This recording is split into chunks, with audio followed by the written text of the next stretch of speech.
চলো আজ আমি আমার ব্যস্ততম লাইফের একটা পার্ট তোমাদের সাথে শেয়ার করি। যেহেতু আমি ভিডিও বানাই, সো আমি একজন কন্টেন্ট ক্রিয়েটার। তো আর 5টা ক্রিয়েটারের মতো আমারও বেশ এরকম ব্লগ ভিডিও শ্যুট করতে ইচ্ছে হয়। বাট এত বড় বড় লং ভিডিওতে কি সারাক্ষণ বকবো সেই ভয়েই আর আমার এইরকম ভিডিও করা হয় না।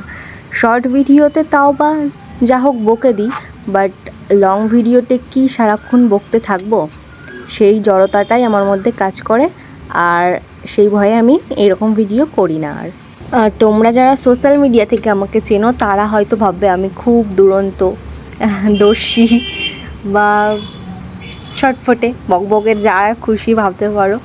বাট আমি কিন্তু রিয়েল লাইফে একদমই খুব শান্ত। নিজের ঢাক নিজেই পেটাচ্ছি। সত্যি রিয়েল লাইফে আমি প্রচণ্ড পরিমাণে শান্ত। যারা আমাকে চেনে তারা জানে। গুছিয়ে বেশি কথা বলতে পারি না, যেটুকু প্রয়োজন সেটুকুই বলতে পারি, আর বেশি পারি না।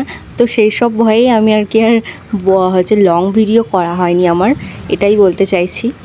তো যাই হোক, এবারে করতে হবে। কেন কি, চারিদিকে বেকারত্ব যখন আমাকে চেপে ধরেছিল তখন ভগবান আমাকে একটা সুযোগ দিয়েছে। তো সেই সুযোগটাকেই আমি কাজে লাগাতে চাই। এমনি এমনি তো কিছু হয়ে যাবে না, না কোনো কাজই এমনি এমনিতে কিচ্ছু হয় না। সো আমাকে খাটতে হবে, পরিশ্রম করতে হবে, তবেই আমি হয়তো এখান থেকে সফলতা পাবো। আর বেকারত্ব কথাটা যেটা বললাম, সেটাতে তোমরা বলতেই পারো যে তোমার তো বিয়ে হয়ে গেছে, হ্যাঁ, তো এখন আবার এসব কিসের চিন্তা। তো দেখো, সেই রকমটা না। বেকারত্ব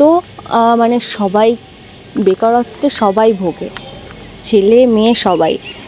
মেয়ে হয়ে জন্মেছি বলে বিয়ে হয়ে গেছে তাই জন্য আর কোনো চিন্তা নেই এমনটা নয়। হ্যাঁ, মেয়ে হয়েছি বলে কোনো দায়িত্ব নেই এমনটাও নয়, সব কিছু মাথায় আছে, ঠিক আছে।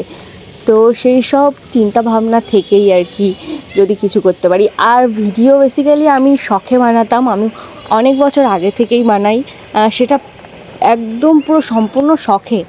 বাট এখন তো সোশ্যাল মিডিয়া সবার জীবনে একটা আশীর্বাদ হয়ে দাঁড়িয়েছে, তাই না? তো সেই আশাতে আমিও আমার যদি শখের জায়গা থেকে কিছু করতে পারি সেই আশাতেই আর কি এখন ভিডিওতে আমি এইভাবে বানাই। তো এই দেখো, তোমাদের সাথে বকবক করতে করতে আমার কাজটাও হয়ে গেল। আর এই হচ্ছি আমি। তো আমার এই ভিডিওটা তোমাদের কেমন লাগলো অবশ্যই জানিও।